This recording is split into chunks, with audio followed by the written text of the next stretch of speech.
The phone buzzed in my hand, its vibration harsh against the stillness of the room.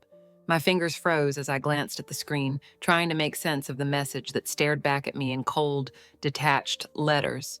I don't want to be with you anymore. It's over. I couldn't breathe. My chest tightened as if the air had been sucked out of the room. I stared at the word, willing them to change, to somehow be a mistake. But they didn't. They remained there, mocking me, pressing against my consciousness, refusing to disappear. No, this can't be real. My mind raced, trying to find an explanation. Was this some kind of joke? I knew him, knew the man I had spent 33 years with. We had built our lives together, our home, our memories, our children. How could he send me this? How could everything we had built crumble in a single text? I felt my heart beat wildly in my chest, the phone growing heavier in my hand. My fingers trembled as I stared at the screen. I blinked, hoping that it would somehow rewrite itself, but it never did. The message stayed, its finality seeping into my bones. It's over. I could hardly process the thought. The world around me seemed to tilt, as though the very foundation beneath my feet had shifted. My mind scrambled for some semblance of reason, some way to make sense of the chaos that had just been thrust upon me. But the longer I stared, the more it felt like reality was slipping through my fingers. I took a shallow breath and reached for the phone again. My fingers were cold and unsteady as I dialed his number. My thumb hovered over the call button, but then I hesitated. Would he answer? Would he explain? Would he tell me this was all a mistake? The phone rang once, twice. Nothing. The sound of the phone ringing echoed in my ears, and with each passing second, the weight of the silence grew heavier. A part of me wanted to scream, to demand an answer, but another part of me already knew. I could feel the walls of my reality crumbling. All the moments of the past 3 decades, the laughter, the arguments, the promises, the shared dreams, flooded my mind in a dizzying rush. We had been through so much together. I had given him everything, my love, my trust, my heart. I had stood by him through the good times and the bad, weathering storms that should have torn us apart. How could he do this? The memories came flooding in, unbidden and relentless. I remembered our first meeting, how his smile had made me feel like I was the only woman in the room. I remembered the nights we spent talking for hours, as if the world outside didn't exist. I remembered the first time he said he loved me, and how those words had felt like a promise, a bond that would never break. But now it all seemed so distant, like a dream I was desperately trying to hold on to. How could he just throw it all away? I dialed his number again. The same empty silence greeted me. I pressed my thumb against the screen, the cold glass biting into my skin. My mind was a whirl of confusion, my thoughts spinning in chaotic circles. What had happened? Where had we gone wrong? But there were no answers, just silence. I couldn't understand it. And how could someone you trusted, someone you loved, do this to you without a single word of explanation? My mind refused to accept it. It wasn't like him. This was a mistake. This had to be a mistake. But what if it wasn't? My stomach twisted as that thought settled into my mind. What if it was real? What if this was really the end? I felt the tears welling up, threatening to spill over, but I pushed them down. No, not yet, not like this. I wouldn't cry over a message, over something I couldn't even understand. I would not let this break me, not yet, not until I knew the truth. I stood up, my legs shaky, and walked toward the door. I didn't know where I was going, but I knew I had to do something. I had to find him, to hear his voice, to know why. I had to make him explain. But as I grabbed my coat and hurried toward the door, the weight of the decision settled in. There was no turning back now. I had to know what was going on, and I wasn't going to stop until I had answers. I would find him. I would find out the truth, no matter what it cost me. The door clicked shut behind me, and I stepped out into the cold night, the sound of my footsteps echoing in the empty street. Every step I took felt like it was pulling me deeper into something I couldn't yet understand. But one thing was certain, I wasn't going to let him go without a fight, not without the truth. And so, as I walked into the unknown, I couldn't shake the feeling that this was just the beginning of something far darker, far more complicated than I could ever have imagined. The shock of his words had barely begun to settle before something else began to stir inside me. I couldn't stop thinking about what he'd said, or more precisely what he hadn't said.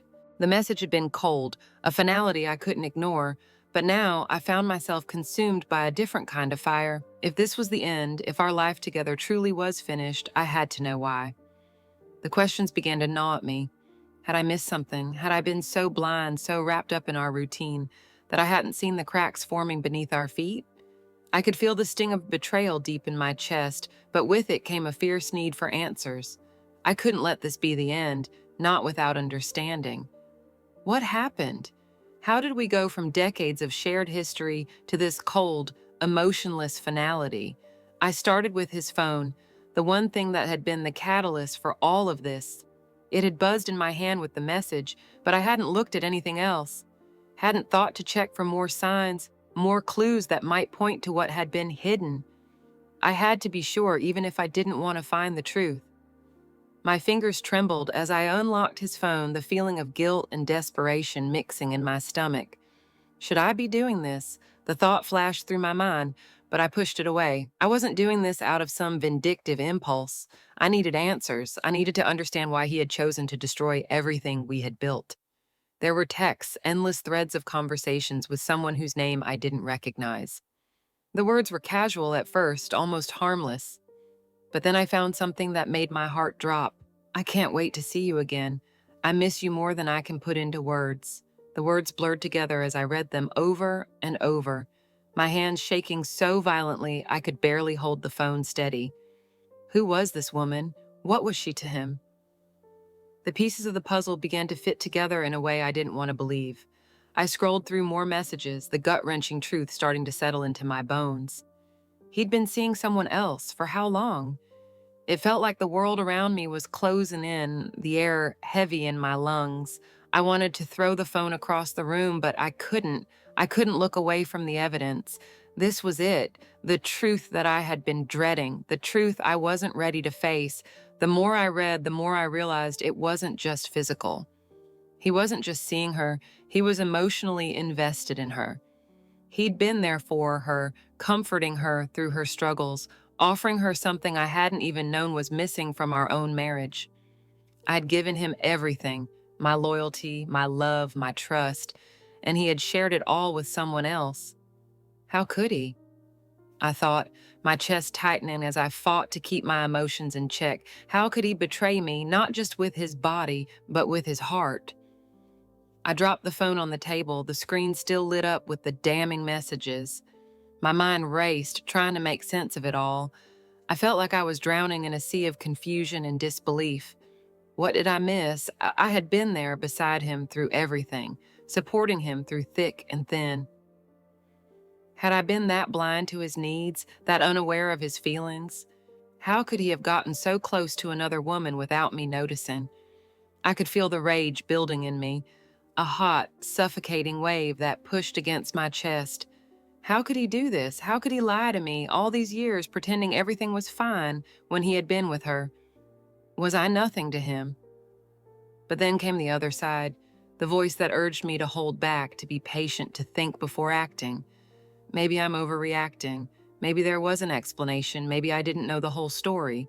Maybe I had done something wrong. Had I neglected him? Had I failed to see his pain? I pushed those thoughts away, trying to steady myself. The truth was right in front of me. He had betrayed me. I could feel the weight of it crushing down on me, but still, part of me wanted to deny it. No, it couldn't be this simple. I stood there for a long time, frozen in the silence of our home. The echoes of our shared past seemed to mock me, reminding me of all the times we had laughed together, all the promises we had made.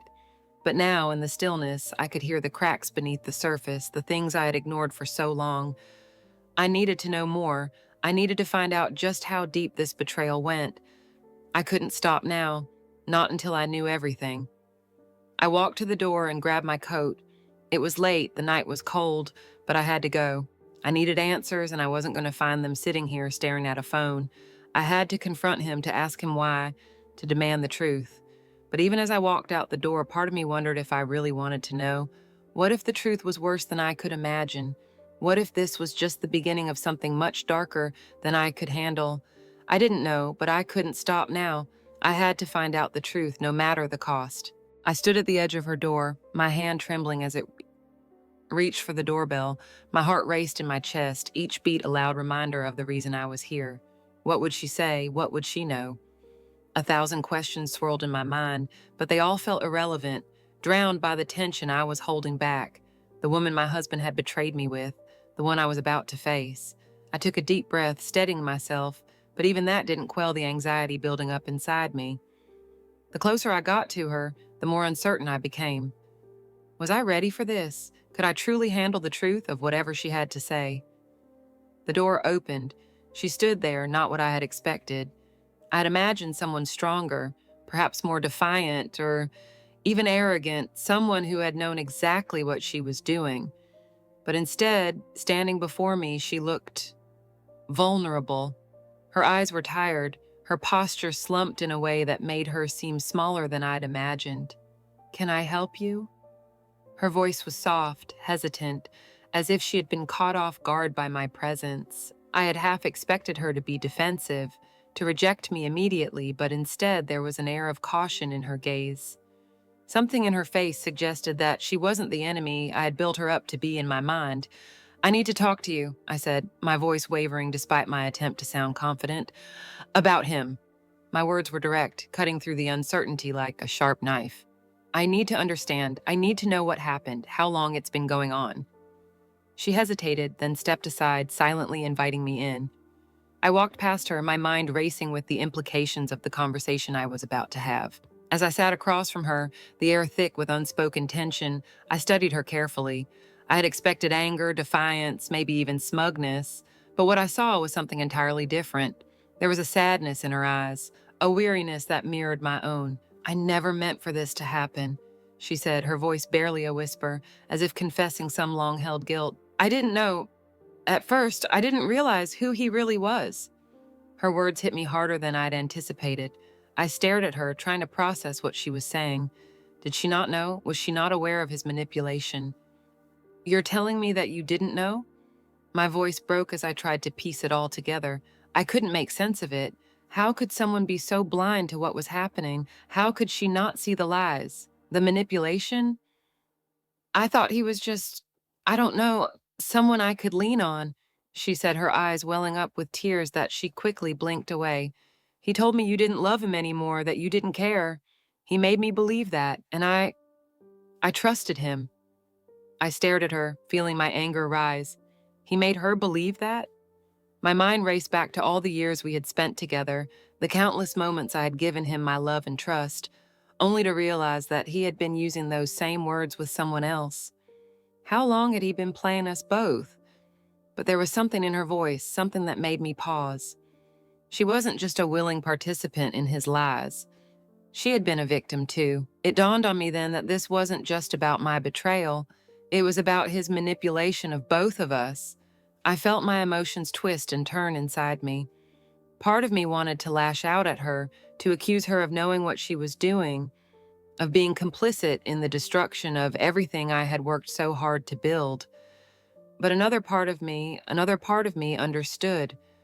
Her pain, her confusion was real, and as much as it pained me to admit, it was not solely her fault. He had played us both, making each of us believe the lies we needed to hear. He had manipulated me just as much as he had manipulated her. "I thought I was the only one," I whispered, my heart heavy with the realization that my entire life had been built on a foundation of lies. I had given him my heart, my soul, and he had taken it without a second thought, feeding me a story that was designed to keep me in the dark. Her eyes softened, and she reached out, almost as if to comfort me, but stopped herself. "I'm sorry," she said, her voice trembling. "I never meant for any of this to happen. He made us both believe the same things, and I didn't know how to stop it. I was just as lost as you." For the first time, I saw her not as the other woman, but as another victim in a web of deceit that he had carefully spun around both of us. I felt a strange sense of understanding wash over me. We had both been played, but that realization didn't make the pain go away. It didn't change the fact that my world had been shattered. It didn't change the fact that he had destroyed everything we had, everything I had given him. I stood up, my legs shaky as I tried to make sense of everything she had said. "I need to go," I said, my voice barely above a whisper. "I need time to think." She nodded silently, as though she understood, as though she knew that what she had just told me had changed everything. As I stepped out of her house and into the cold air, I could feel the weight of her words pressing down on me. He had manipulated us both. The realization hit harder than anything else. I wasn't just mourning the loss of my marriage, I was mourning the loss of trust, of knowing that everything I had believed in had been a lie. But even as I walked away, I knew one thing: this wasn't the end. It couldn't be. This revelation, painful as it was, had opened my eyes to something far bigger than just the betrayal of one man. It had opened my eyes to the realization that I wasn't just a victim of his lies. I was someone who could rebuild from the ashes of everything he had destroyed, and the silence in the house had never been louder. I sat at the kitchen table, staring blankly at the cup in front of me, the steam rising from it, but I felt nothing. The room felt cold, the walls pressing in on me. The betrayal I had suffered from my husband was unbearable, but now the real torment was coming from my own children. They knew. They had found out, and everything that once felt solid in my life was crumbling. My children were the ones I had fought for, the ones I had dedicated my life to, but now, as I looked at them, I saw something unfamiliar in their eyes. They were angry. Why was I angry? Why was I so upset? How could I possibly not understand their disappointment? To them, my pain didn't make sense. They were looking at me with judgment, with a sense of bewilderment, as if I'd failed them. "You know," my oldest son, Alex, said one afternoon, his voice dripping with frustration, "if you'd just talked to Dad, things might not have ended this way. You were always so distant. You never cared enough." I could feel the words stab through me like a knife, each one a fresh wound. I had expected sadness, perhaps sympathy, but what I got instead was cold accusation. What did they know about what had happened? What did they know about how much I had given? I wanted to scream, but I held it in. I didn't want them to see me break, but deep down I could feel the cracks in my heart spreading wider, a chasm I couldn't ignore. "Alex, you don't understand," I started, trying to explain, but he cut me off. "You didn't fight for us, Mom," he continued, his face flushed with anger. "You didn't try hard enough. You just let it happen. And now you're going to blame him for everything? He's your husband. You should have been there for him." I could feel my world spinning out of control. The person I had raised, the child I had held in my arms for so many years, was now turning on me. How could this be happening? How could my son, of all people, be standing there justifying his father's actions? He was supposed to stand by me, wasn't he?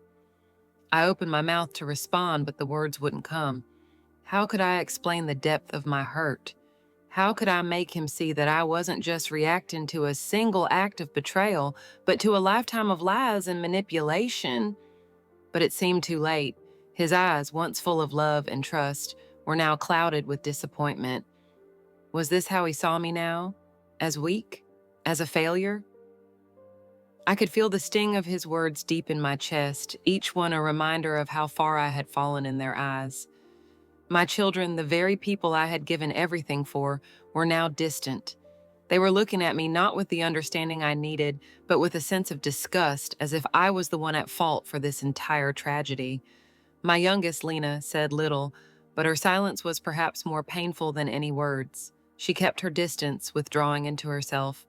Every time I tried to talk to her, she would turn away, her eyes avoiding mine, as if she couldn't bear to see the hurt in them. It was as though I was becoming a stranger to her, and I didn't know how to fix it.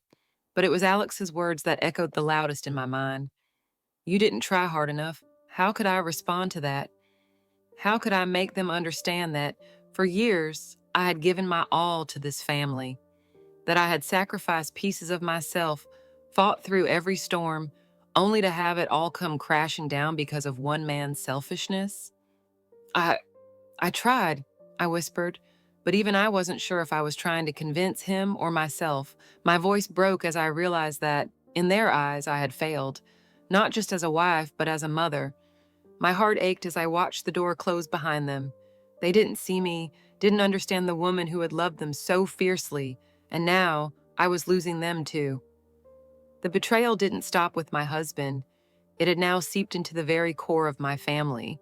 I stood there for what felt like an eternity, the weight of their rejection settling in around me like a heavy fog. My children, my flesh and blood, were slipping away from me, and I was powerless to stop it. How could they not see that I was suffering? That this wasn't just about one man's infidelity, it was about everything we had built, everything I had given to them.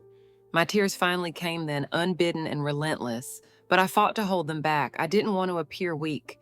I didn't want to break in front of them, but inside I was falling apart. Had I done something wrong? Was this my fault too? I sank down onto the couch, my hands trembling as I wiped my eyes. The world around me felt like it was falling away. Where do I go from here? How do I fix this? But no answers came. There was no quick solution, no easy way out.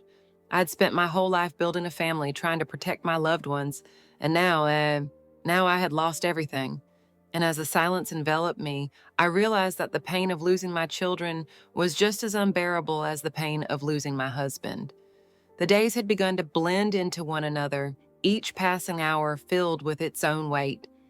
It was as though the world had stopped, frozen in place, and yet I was still moving through it, slower, more uncertain, but moving nonetheless. I had felt so small, so insignificant for what seemed like forever.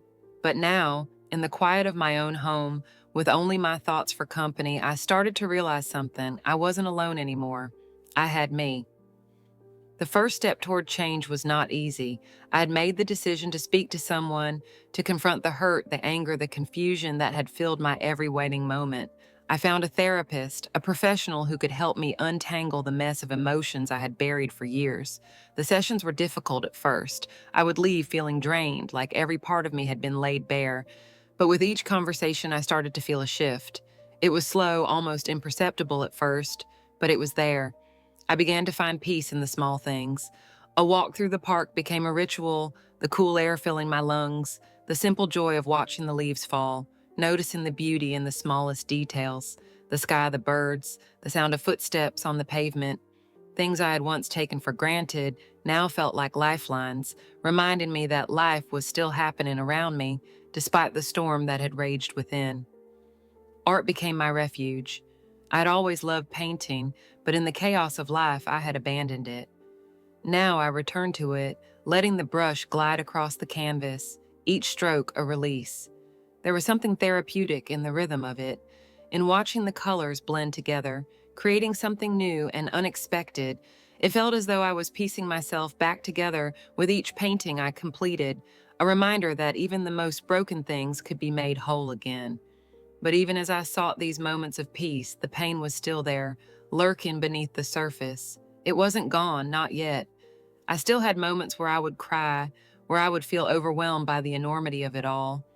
How had everything fallen apart so quickly? How had I let myself believe for so long that I wasn't enough? But then something began to shift within me. I started to realize that I wasn't trying to fix myself for anyone else. I wasn't doing it for my children or for him. I was doing it for me. I wasn't trying to prove my worth or fight for a relationship that had already shattered. I was learning to stand on my own, to embrace the woman I had become, to find strength in my own being. And in that, I began to discover a freedom I had never known before. The more I let go of the need for validation, the more I found myself. It wasn't about forgiveness or revenge. It wasn't about him at all anymore. It was about me reclaiming my own life. I began to see the truth for what it was. I didn't need him to complete me. I didn't need my children's approval to be whole. I had my own value, my own worth, and I was beginning to understand that. As I went through the motions of daily life, meeting new people, reconnecting with old friends, rediscovering hobbies I had abandoned for so long, I felt a sense of empowerment growing within me. Each small victory felt monumental. I was regaining my dignity, my sense of self. I could smile again, laugh again, and for the first time in months, I began to think about the future with something resembling hope. It was still hard. The nights were the hardest, when the silence felt like a weight pressing down on me. But even then, I could feel the shift. I was stronger now, more resilient than I'd been before. I wasn't the woman I had been when I first found out about the affair. I was someone new, someone who had learned to stand on her own. There were times when I wanted to scream, to rage against the unfairness of it all, but instead, I chose to focus on what I could control. I could control my happiness. I could control my healing, and every day I was healing bit by bit. But then, one evening, as I sat in my living room with a glass of wine in hand, there came a knock on the door. I didn't need to answer it to know who it was. I opened it, and there he stood, my husband. His face was drawn, his eyes tired, as though he had been carrying a burden he could no longer bear. And then he spoke the words I had feared. "I'm sorry," he said, his voice trembling slightly. "I made a mistake. I want to come home." I looked at him, standing there on the threshold, asking for forgiveness, and for a moment I didn't know what to say. The doorbell rang again, the sound of it slicing through the silence of my evening. I had just gotten comfortable, settled into the familiar routine of being alone, when I heard the knock. I knew before I even moved to answer it who it was. My heart twisted as I reached for the handle. There, standing before me once more, was the man who had torn my world apart. He looked different somehow, tired, worn down, like a shadow of the man I had once known. His eyes were full of something I couldn't quite place, regret, perhaps, or was it guilt? "I need to talk to you," he said, his voice low, almost pleading. "Please, just hear me out." I stepped aside without a word, my mind whirling. What could he possibly say? What could he offer now that would change anything? He walked in, his presence filling the room, and for a moment it felt as though time itself had stopped. His voice cracked as he began. "I've made a terrible mistake. I don't deserve your forgiveness, but I need you to know how sorry I am. I'll do whatever it takes to make things right." The words hung in the air, heavy and hollow. He continued, telling me how much he regretted what had happened, how he had realized too late the value of what he had lost, how he wanted to change, to rebuild what we had. But with each word, I felt a growing sense of unease. I wanted to believe him. I wanted to hear him, to be convinced that everything could somehow be salvaged. But I couldn't ignore the voice in my head, the one that kept reminding me of the past, the betrayal, the lies, the deceit. How could I let this man back into my life? How could I believe him when everything he had done had shattered the very foundation of our relationship? I looked at him, searching his face for something, anything, that might convince me to take him back, to believe that he could change. But I found nothing. His words were just words. His apology was just an attempt to undo the damage that had already been done. "You're asking me to forget everything," I said, my voice barely above a whisper, "to just erase the hurt, the years of betrayal. How can I do that? How can I trust you again?" He stepped closer, his gaze earnest, almost desperate. "I don't expect you to forget, but I want to show you that I can be better, that I can make things right for us, for everything we've lost." I closed my eyes, the pain rushing back in waves. For a moment, I let myself think about it, the life we had built, the memories we had shared. And for a moment, I wondered if I could forgive him, if I could find it in my heart to let go of the past, to give him another chance. Could I really let him back in? Could I forgive him? But as the silence stretched between us, I felt the weight of the decision. This wasn't just about him. This was about me, about what I needed, what I deserved. And then it hit me. Forgiveness didn't mean I had to let him back in. It didn't mean I had to allow him to control my life anymore. I didn't need him to be whole. For the first time in what felt like forever, I realized that I was the one who had the power here. Not him. I didn't need his validation, his apology. What I needed was my own healing, my own path forward. "I can't do this anymore," I said, the words coming out as a relief rather than a burden. "I can't live in the shadow of this betrayal, constantly wondering if you're going to hurt me again." His face fell, his shoulders slumping, as though I had physically struck him. "I'm sorry," he whispered again, but I could see it now. His apology wasn't for me. It was for himself, for the loss of what he had taken for granted. I took a deep breath, steadying myself. I had made my decision and I had to own it. I couldn't keep holding on to something that had already been destroyed. And in doing so, I realized something profound, something that had been buried beneath the hurt and anger. I didn't need to take revenge. I didn't need to forgive him to move on. I needed to forgive myself. As he left, his footsteps echoing down the hallway, I stood there, my heart heavy but strangely lighter at the same time. I had let go not just of him, but of everything that had weighed me down for so long. The anger, the pain, the resentment, it was all there. Yes, but it no longer defined me. It wasn't about him, it was about me. My life, my choices, my freedom. And then, as if the universe itself was offering me a gift, something unexpected happened. I received a letter from the lawyer, a legacy.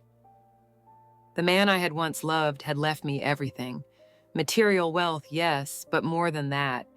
He had left me a part of himself I didn't understand, a collection of memories, letters, things he had kept from our time together. In them, I found something I hadn't expected, closure, not just from the affair, but from everything we had shared. And with that closure came a new question. What do I do with this? It was not just his gift to me, it was my gift to myself, a way to rebuild, to let go of the past, and to move forward, free from the weight of his actions. But even more, it was a reminder that my life had always been mine to control. As I stood there holding that letter, I felt a strange sense of calm wash over me. For the first time in so long, I wasn't holding on to anything. I was simply breathing, living, and ready to move on. At 62, I stood at the edge of a life I had once thought I would never reach. The journey had been long, painful, and often lonely, but I had made it through. The woman who looked back at me in the mirror was not the same one who had started this path. She was someone new, someone stronger, someone who had learned how to live for herself. The years had worn on me, each one leaving its mark, but in the end, they had also shaped me into a person who could finally stand tall in her own skin. My days were no longer filled with the weight of regret or the burden of waiting for something to change. I had accepted what had happened, not because it didn't hurt, but because I had learned that healing begins not in forgetting the past, but in accepting it and choosing to move forward. I had spent the last year learning to rediscover myself. It started small, simple things like taking long walks in the park, letting the cool air fill my lungs, feeling the earth beneath my feet. I had let go of the need to be constantly busy, constantly doing for others. For the first time in years, I had allowed myself the luxury of stillness. I had returned to the books I had once loved, reading not to pass time, but to feed my soul. I met new people, people who didn't know the woman I had been, people who saw me as I was now, unafraid, unbroken, and whole. But it wasn't just the external changes that mattered, it was the internal ones. I had learned to be kind to myself, to forgive myself for all the things I thought I should have done differently. I had stopped blaming myself for the failure of my marriage and stopped wondering if I could have saved it. I had let go of the fear that I was somehow incomplete without someone else beside me. I was enough. And that realization, that truth, had been the foundation of my healing. It wasn't easy. Some days I still found myself thinking of him, remembering the good times we shared, the love we once had. But now, when those memories came, they were no longer shackles. They were just moments, moments that had shaped me but no longer defined me. And then, just as I felt I had finally found my peace, he came back. The letter arrived one quiet morning, a simple envelope with his handwriting on it. I knew immediately who it was from, and my heart twisted in my chest before I even opened it. The words were familiar, words I had heard before many times. "I'm sorry, I made a terrible mistake. I want to come back. Please forgive me." The pain surged in my chest as I read through his plea, his promises. He said he had changed. He said he had realized everything too late. He wanted to fix things. He wanted to rebuild what we had. But what had we really had? I sat with the letter in my hands for what felt like hours, my mind racing. Could I forgive him? Could I go back to the way things were? I thought about the life I had now, the freedom I had found in letting go. I thought about the strength I had discovered within myself, the way I had finally begun to feel at peace with who I was. I couldn't deny the pain that still lingered in my heart, but I also couldn't ignore the new sense of self I had built. I am no longer the woman I once was. And the realization hit me like a wave, and for the first time I felt a deep sense of calm. I'd spent so many years trying to make it work, trying to save something that had already been lost, but now I understood the life I had built without him was the life I was meant to have. I folded the letter and set it aside, my decision made. I couldn't go back. I wouldn't. Not for him, not for anyone.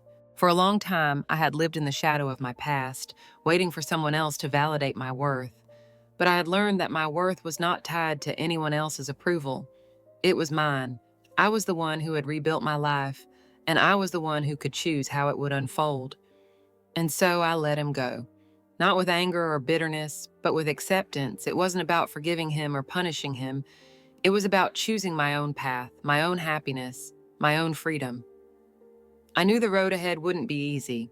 There would still be moments of doubt, Moments when I questioned my decision, moments when I longed for the life I had once imagined. But I also knew this: I am enough. I always had been. And now I was living for myself, not for him, not for anyone else. I took a deep breath, standing in the quiet of my home, the weight of the decision settling over me like a cloak. I was free, free from the past, free from the hurt, free to live my life on my terms. The sun was setting, casting a warm glow through the window, and for the first time in a long while, I felt at peace. I had chosen myself, and that, I realized, was the most important choice I could ever make.